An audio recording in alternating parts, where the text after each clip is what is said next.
Hello मित्रों, कैसे हैं आप सब। नमस्कार। जय श्री राम, जय श्री राम, राधे राधे, जय श्री कृष्णा, राम राम साहब। आप देख रहे हैं दोस्तों एग्ज़ाम पार अब की बार यूट्यूब चैनल, और मैं हूं विनोद फौजदार, आपका स्वागत करता हूं इस चैनल पर।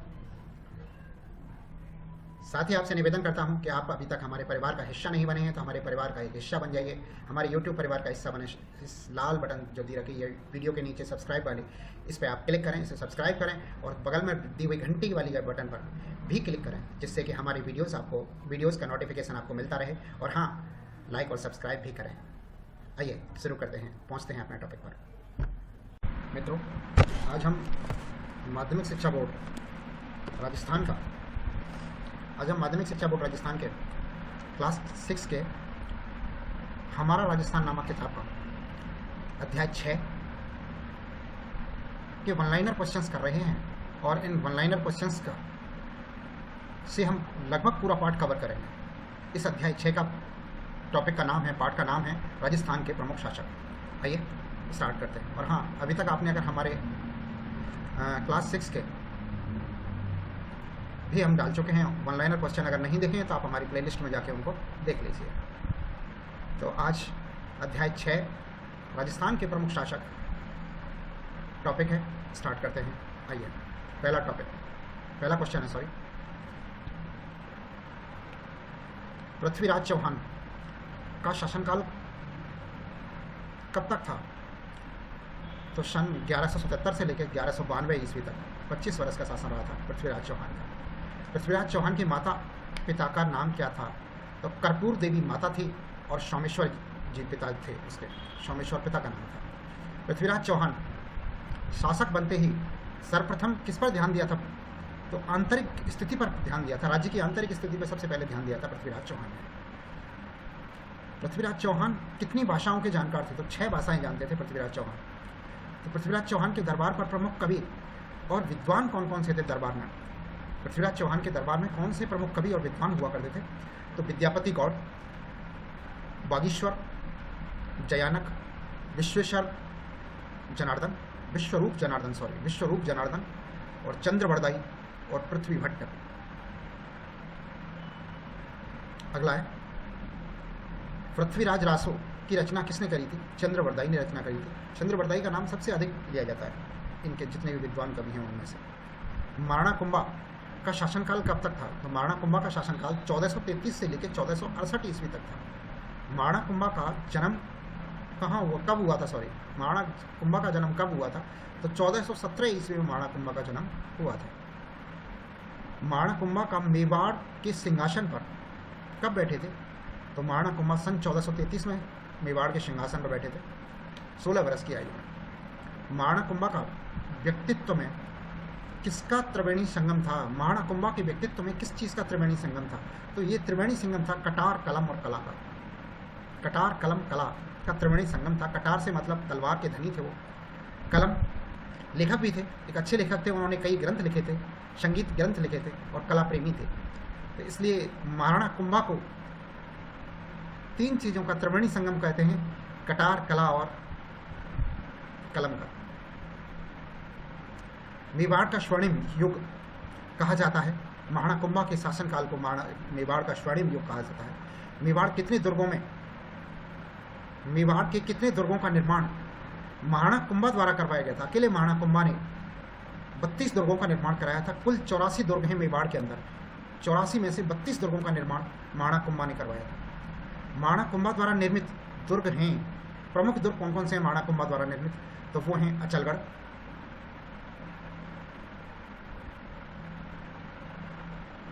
बसंती दुर्ग, भूमट दुर्ग, मचान का दुर्ग, कुंभलगढ़ का दुर्ग, चित्तौड़गढ़ दुर्ग में स्थित विजय स्तंभ आदि।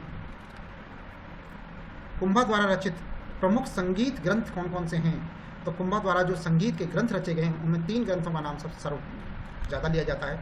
वो 3 ग्रंथ हैं संगीत राज, संगीत मीमांसा और शूर्ण प्रबंध आदि। संगीत ग्रंथों की रचना महाराणा कुंभा ने द्वारा की गई थी। अगला है, महाराणा कुंभा को कौन सी उपाधि धारण की थी? तो महाराणा कुंभा ने जो उपाधि धारण की थी उनमें से कुछ उपाधियां हैं: महाराज धिराज, राय राथन, महाराणा, दान गुरु, हाल गुरु, परम गुरु और चाप गुरु आदि उपाधियां महाराणा कुंभा द्वारा धारण की गई थी। नेक्स्ट है महाराणा सांगा का शासनकाल कब तक रहा था? तो महाराणा सांगा का शासनकाल सन 1509 से 1528 ईस्वी तक था। महाराणा सांगा का वास्तविक नाम क्या था? संग्राम सिंह इनका वास्तविक नाम था। महाराणा सांगा किसके पुत्र थे? तो राणा रायमल के पुत्र थे। राजपूतों को संगठित कर एक छत के नीचे इकट्ठे करने का, एक छत के नीचे लाने वाले मेवाड़ के शासक कौन थे? तो ये भी राणा सांगा ही थे। राणा सांगा के शरीर में कुल कितने घाव लगे थे? तो राणा सांगा के शरीर में 80 घाव थे। मालदेव का शासनकाल क्या था? तो राजा मालदेव का शासनकाल 1532 से लेकर 1562 ईस्वी तक का, लगभग 30 वर्ष का। मालदेव किसके पुत्र थे? तो राव गागा के पुत्र थे। मेवाड़ का मौर्य युग कहलाता है मालदेव का शासन काल। मेवाड़ का मौर्य युग कहलाता है मालदेव का शासनकाल, यानी कि जैसे मौर्य शासन चलता था उस तरह से लगभग शासन किसने चलाया था? मालदेव ने चलाया था। मौर्यों के बारे में कहा जाता है, सम्राट मौर्य, अशोक मौर्य के बारे में, कि उसने कभी कोई युद्ध नहीं हारा था। तो इसी तरह से मालदेव ने भी कोई भी युद्ध नहीं हारा था। मालदीव ने कुल कितने युद्ध किए थे? तो 58 युद्ध किए थे मालदीव ने। मालदीव कितने परगनों का अधिकारी था? परगनों पर अधिकार था मालदीव का, तो 58 परगनों पर अधिकार था। जब 58 युद्ध किया, 58 परगनों पर अधिकार था। मालदीव के किन दुर्गों का निर्माण करवाया था? तो मालदीव ने सोजत दुर्ग, मालकोट का दुर्ग मीड़ता में जो है, और पोखरण के दुर्ग आदि का निर्माण करवाया था। मालदीव का देहांत कब हुआ था? 1562 ईस्वी में मालदीव का देहांत हुआ था। किसने मालदीव को हस्मत वाला शासक कहा था? तो ये फारसी इतिहासकारों ने कहा था। महाराणा प्रताप का शासनकाल कब रहा था? 1572 से लेकर 1597 ईस्वी तक, लगभग 25 वर्ष का शासनकाल रहा था। महाराणा प्रताप किसके पुत्र थे?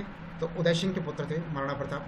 महाराणा प्रताप का जन्म हुआ था 9 मई 1540 ईस्वी को, कुंभलगढ़ में जन्म हुआ था महाराणा प्रताप का। महाराणा प्रताप का जन्म 9 मई 1540 को कुंभलगढ़ में हुआ था। महाराणा प्रताप की माता का नाम क्या था? तो जयवंता बाई महाराणा प्रताप की माता का नाम था। महाराणा प्रताप का राज्याभिषेक हुआ था 28 फरवरी 1572 ईस्वी को, राज्याभिषेक हुआ था महाराणा प्रताप का। महाराणा प्रताप के भाई नाराज होकर अकबर की शरण में चले गए थे। वो कौन थे? जयमाल थे। महाराणा प्रताप ने कृषि और वनों के विकास के लिए कौन से ग्रंथ, कौन सी पुस्तक की लिखवाई थी? तो विश्व वल्लभ नाम की पुस्तक लिखवाई थी वन और कृषि के विकास के लिए। महाराजा रायसिंह का शासनकाल था 1574 से 1612 ईस्वी तक। 1574 से 1612 ईस्वी तक का शासनकाल था। रायसिंह किसके पुत्र थे? तो राव कल्याणमल के पुत्र थे। रायसिंह का जन्म कब हुआ था? तो 20 जुलाई 1541 को इनका जन्म हुआ था। रायसिंह का राज्याभिषेक कब हुआ था? 1574 ईस्वी में हुआ था। राजपूताने का कर्ण किसे कहा जाता है? रायसिंह को राजपूताने का कर्ण कहा जाता है। रायसिंह ने किस दुर्ग का निर्माण करवाया था? तो जूनागढ़ दुर्ग का निर्माण करवाया था रायसिंह ने। रायसिंह महोत्सव और ज्योतिष रत्नमाला ग्रंथों की रचना किसने करी थी? महाराजा रायसिंह ने ग्रंथों की रचना करी थी। मिर्जा राजा जयसिंह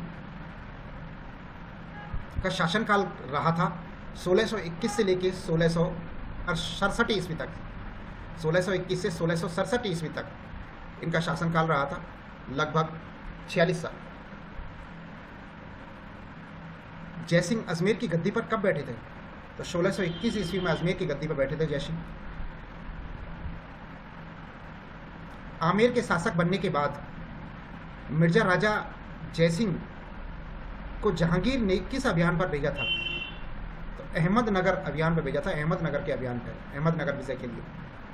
मिर्जा राजा जयसिंह को मिर्जा राजा की उपाधि किसने दी थी? शाहजहां ने दी थी सन 1639 ईस्वी में। मिर्जा राजा को मिर्जा की उपाधि शाहजहां ने दी थी सन 1639 ईस्वी को। मिर्जा राजा जयसिंह को दक्षिण अभियान में शिवाजी के विरुद्ध किसने भेजा था? औरंगजेब ने भेजा था मिर्जा राजा को दक्षिण अभियान पर। शिवाजी के विरुद्ध औरंगजेब ने भेजा था। बिहार सतसई की रचना किसने करी थी? तो बिहार सतसई की रचना महाकवि बिहारी ने करी थी 1662 ईस्वी में। अगला क्वेश्चन है, जयसिंह चरित्र की रचना किसने करी थी? तो राम कवि ने करी थी जयसिंह चरित्र की रचना।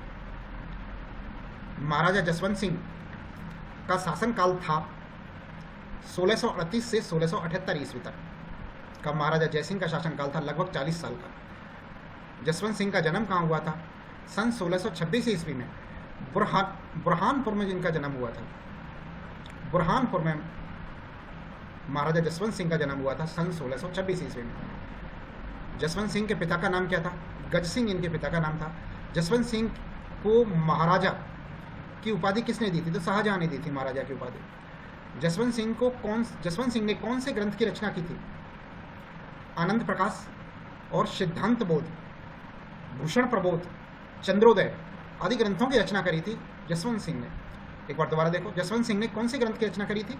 तो आनंद प्रकाश की, सिद्धांत बोध, भाषा भूषण और प्रबोध चंद्रोदय।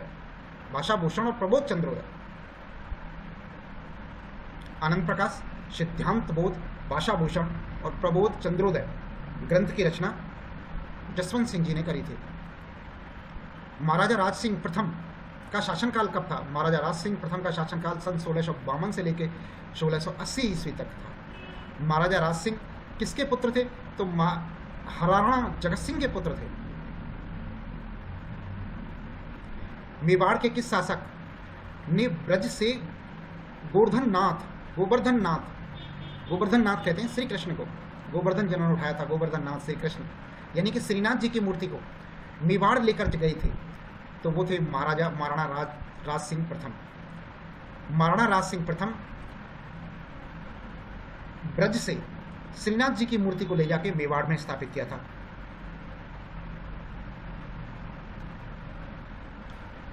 उदयपुर में अंबा माता का मंदिर किसने बनवाया था? तो महाराजा राज सिंह प्रथम ने उदयपुर में अंबा माता का मंदिर बनवाया था। रणछोड़ भट्ट द्वारा संस्कृत भाषा में लिखित प्रशस्ति कितनी शिलाओं पर है? तो ये 25 शिलाओं पर लिखी गई है। संस्कृत भाषा की प्रशस्ति है रणछोड़ भट्ट के द्वारा लिखी गई जो है। देश का सबसे बड़ा शिलालेख कौन सा है? तो राज प्रशस्ति देश का सबसे बड़ा शिलालेख है।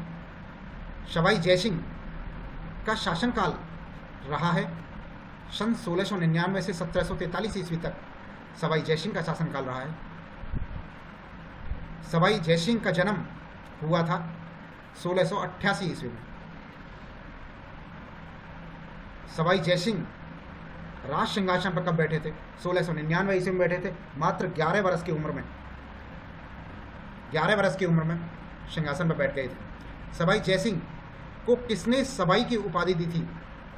औरंगजेब ने दी थी।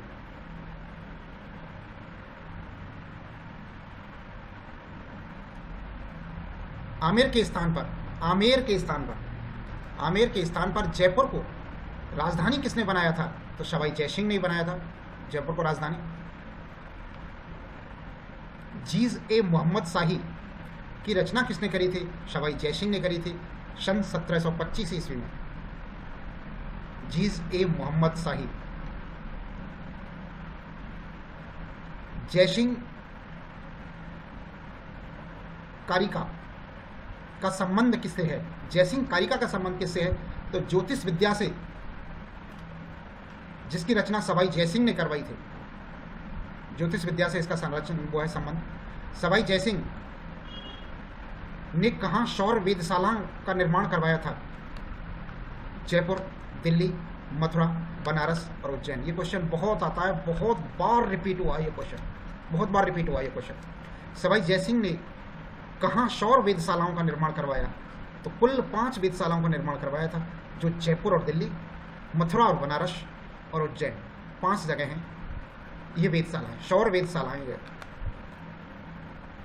नेक्स्ट है, महाराजा सूरजमल का शासनकाल रहा था तो सन 1755 से लेकर 1763 ईस्वी तक इनका शासनकाल रहा था। सूरजमल कहाँ के शासक थे? तो ये भरतपुर के शासक थे सूरजमल। सूरजमल के पिता का नाम क्या था? तो सूरजमल के पिता का नाम महाराजा बदन सिंह था। कविवर सुदन और अखेराज गर्ग किसके दरबार की शोभा बढ़ाते थे? तो महाराजा सूरजमल के कवि थे, सूरजमल के यहाँ कवि थे कविवर सुदन और अखेराज गर्ग। बहुत बढ़िया क्वेश्चन है। कविवर सुदन और अखेराज गर्ग महाराजा सूरजमल के राज कवि थे, सूरजमल के कवि थे। तो दोस्तों आज का ये टॉपिक हमारा समाप्त होता है। धन्यवाद। देखने के लिए आपका बहुत बहुत धन्यवाद। और हाँ, आपने हमारा अगर आप चैनल अभी तक लाइक नहीं किया हो, सब्सक्राइब नहीं किया हो, तो हमारे इस चैनल को एग्ज़ाम पार अब की बार हमारे चैनल को आप सब्सक्राइब कर लीजिए, परिवार का हिस्सा बन जाइए और घंटे वाले बटन को भी दबाएं, लाइक और शेयर भी करें। दोस्तों वीडियो देखने के लिए आपका बहुत बहुत धन्यवाद।